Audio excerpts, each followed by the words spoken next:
All right, YouTube. Daryl here with Sinister Speed Co. in Penticton, BC.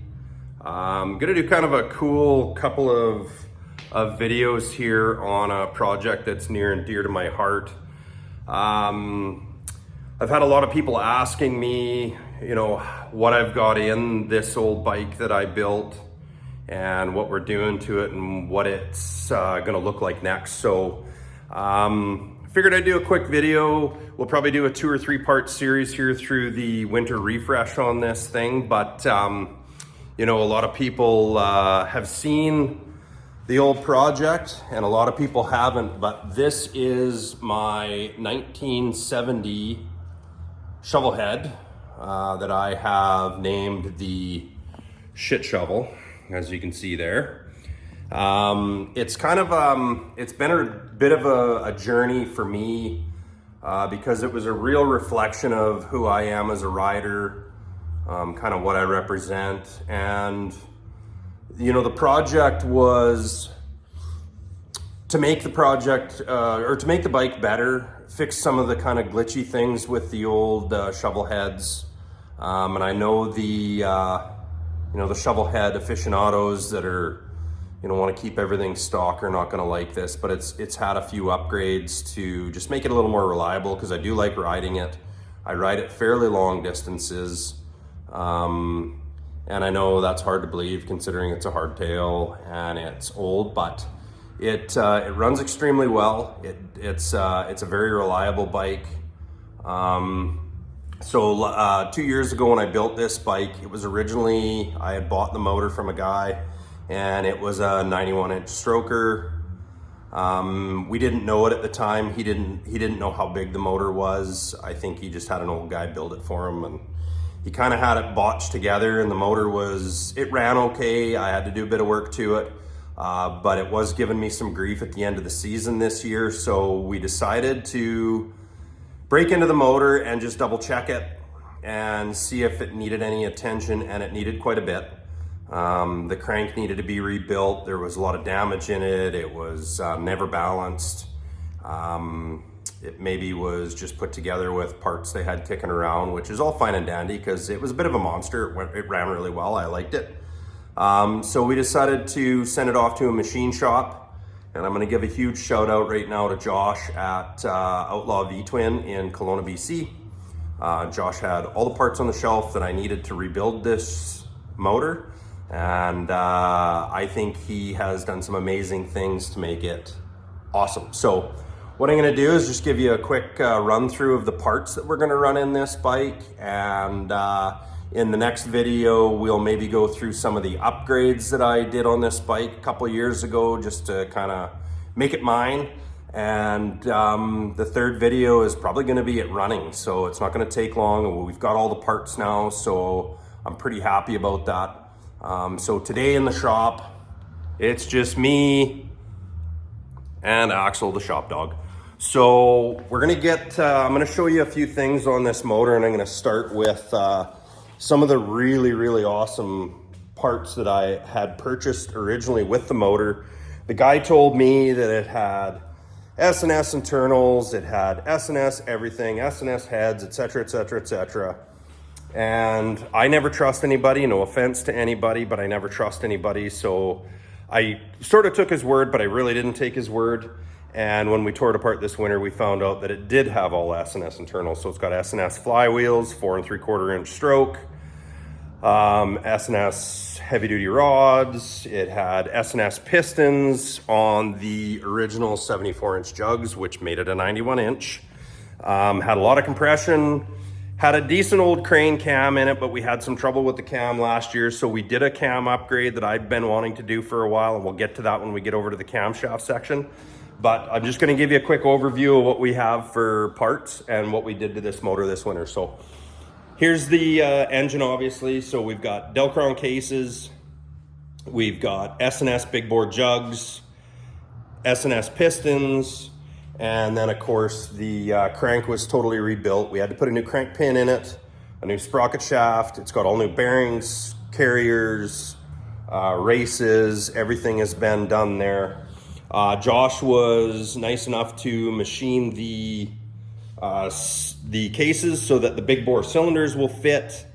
And just a heads up, if you do go to big bore cylinders, you can no longer use the standard nuts to hold the cylinders on. You have to go to like an S&S high torque. They're kind of a reduced circle with a little tiny nut on top. They're relatively cheap. I think they're about $50 Canadian. For all you US guys, that's probably like $8 American. So we're all fresh here, new seals, all new machining. We did use stroker plates to get the correct deck heights, and we CC'd the heads, and we have come up with a 100-inch motor with 10.98 to 1 compression ratio, and that should be a pretty healthy little setup. So the next thing Josh did was he took my S&S heads, and you can see them here, and he put new seals in them. He did a complete valve job on them. And the other thing you have to do when you go to big bore cylinders is you have to machine out the fire ring so that the cylinder heads will fit on the new big bores, because these were for the stock 74-inch. So he did a valve job on these, got everything lapped in, everything's ready to go on those, nice and fresh. So the next thing he did was he really likes the multi-layer gaskets, so we've got a set of those so that we can assemble this thing and it's going to be all brand new and good. Now, when we get into the cam chest on this bike, what I really wanted to do was I wanted to get away from the external oiling of the Shovelhead. So as you can see here, this is the oil port that would normally have a line that goes up to the rear cylinder head, and then there'll be, or to the rocker box, pardon me. And then from the rear rocker box to the front rocker box, the oil jumps across and oils the front rocker box. So what I did was I really wanted to run an internal oiling system.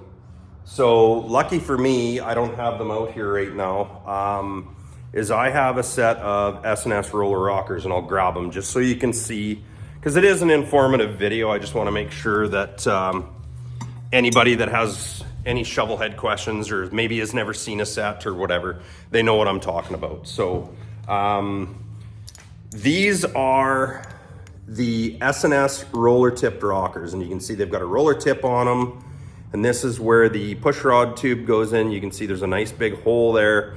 So what happens is the difference between the stock Shovelhead rockers and the roller tip rockers is the stock Shovelhead rockers are solid. There's no oil ports in them. So they oil from the rocker shaft here, this piece. They oil in this galley here, then the oil flows up inside the stock rocker shaft, and from there it oils the rocker shaft. The S&S roller rockers have the ability to oil out of the lifters, up the push rods, into the rocker, through the rocker, and then they oil the tip as well.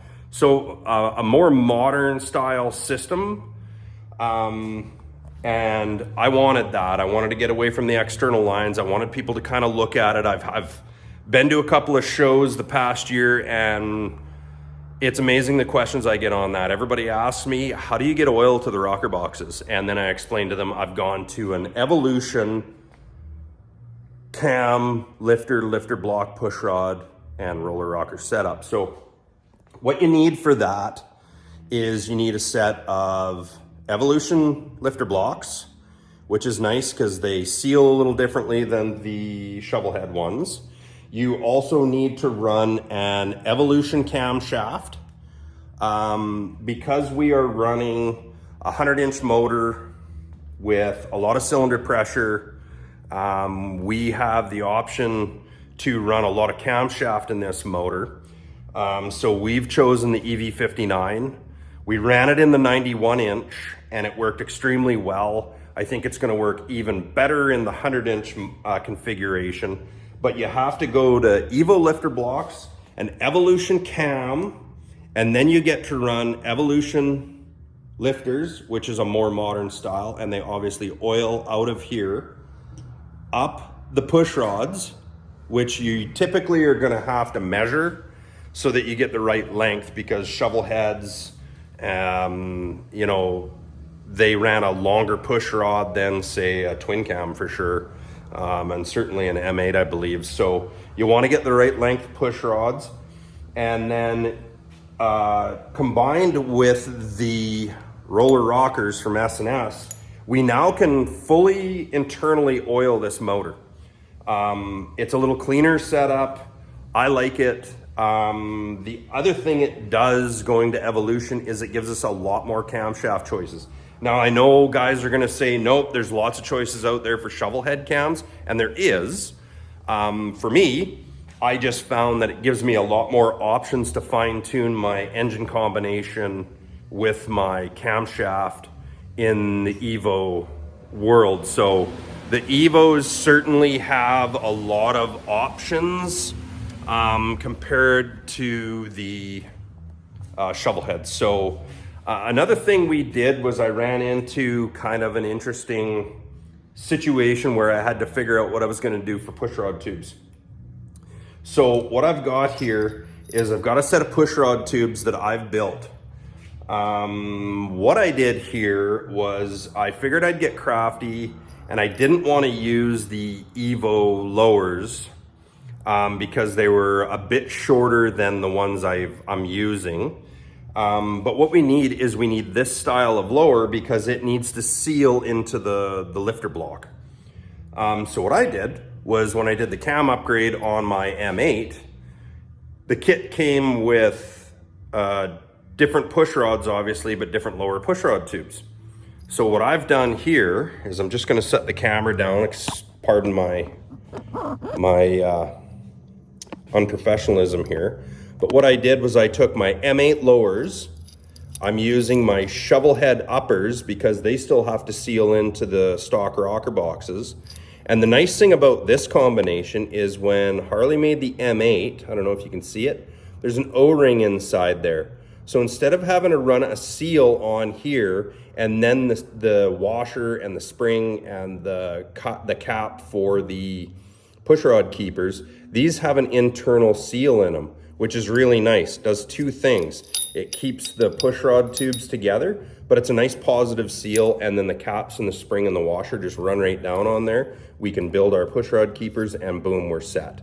So kind of a mix of old and new parts, which is really exactly what my Shovelhead is. It's a mix of everything from 1967 to, 2018. So don't be scared to try and figure some of this stuff out, because a lot of Harley parts will work in some of these older bikes, especially when you start messing with different configurations, different generations of Harley engine, etc.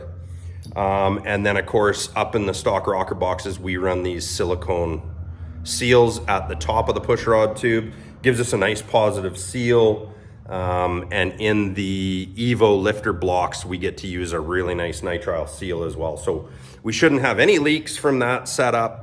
It's going to be a really nice combination.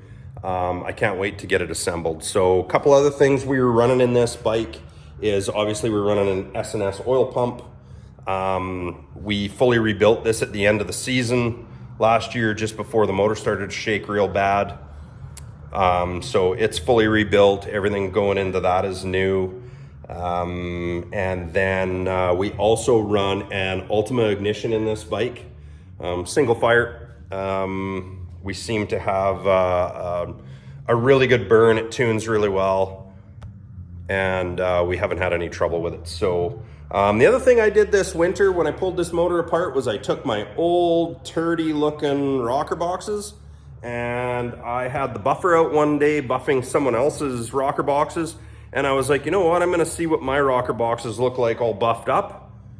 And they buffed up pretty nice because they were not very nice looking units. So we run that. And then the other thing we run is I run a 2-inch set of drag pipes on that bike. They work really good with the big motor. They sound incredible. I don't know if any of you guys out there have heard my Shovelhead, but I get compliments on it everywhere I go. And I think what it is, it's a combination of high compression, and a cam that works really well and sounds good. And this thing just has a very unique old school Shovelhead sound that's louder than anything I've heard in the last couple of years. I mean, I went to Shovel Fest this year. There was probably 150 bikes there, and they all sounded pretty quiet compared to mine. So it's just a nice sound. And then obviously we run the old school style S&S teardrop style air cleaner. So the last thing we did was, I really like my old Super B carburetor. And a lot of guys complain about the Super Bs because they're quite a bit longer than, say, the Super G and Super E shorties. I like it because it sort of adds an element of danger to my bike, because to reach the brake pedal, you actually have to kind of bend your leg around the air cleaner because everything sticks out so far. But the carburetor works extremely well. So this carburetor is an S&S Super B. It has an aftermarket float bowl with an external accelerator pump on it. It's all brand new. This year, I finally put in the new butterfly kit, which included a new shaft, new bushings, and the new butterfly. So now it seals up properly. We've got no leaks in it. And then what I did was I ordered up a Thunderjet kit for a Super B. And I sent this carburetor off to Josh again at Outlaw V Twin. He has all the jigs for machining the carburetor, and he did the install on our Thunderjet kit. So inside that unit sticking out the side, there's a place in there for a jet, and you just unscrew this cap, and you can replace the jets in there. And what it does is it adds a third circuit for fueling on this, so we can fine tune better. They also put a larger vent for the float bowl, and they mill out the stock air bleed, and then you can use S&S main jets to adjust the air bleed into your main circuit. So now we can fine tune more circuits on this bike. We can get rid of that mid-range rich situation, because on the S&S Super Carbs, the pilot circuit and the main circuit all have to work together from idle all the way to red line. And I know I'm gonna get a bunch of trouble for saying this, but I run my rev limiter on my Shovelhead sometimes at 7,000, sometimes at 6,500. And so of course, if you're gonna rev that high, you've got to tune your carburation to go that high, but it gives me a really rich condition in the mid-range. So what it's going to do is it's going to allow us to lean out the mid-range a little bit, get it tuned properly, and then that Thunderjet will take over and take me to redline. We'll see what we set the rev limiter on this 100-inch motor to, but I'm guessing it won't be any less than 6,500 again. This thing loves to rev. It loves to get up and just sing. So we have had discussions about what we think this engine will make for horsepower. And if it comes true, it just sort of, supports the, my theory that Shovelhead is my favorite engine, hands down, without a doubt. Nothing sounds like them, nothing feels like them, nothing pulls like them, and nothing smells like them. So it's going to be a fun little project, but I figured I'd give you an overview of the parts that we're putting in that old beast. I think to have 100+ horsepower in a bike that only weighs 350 pounds is a real treat, and I think everybody should probably own one. I really quite like them. So any questions or comments, guys, put them below. I'll answer them. I always answer. And of course, as you get viewers on YouTube, you're bound to find the odd guy that's going to troll the snot out of you. So Chris, this one's for you, buddy.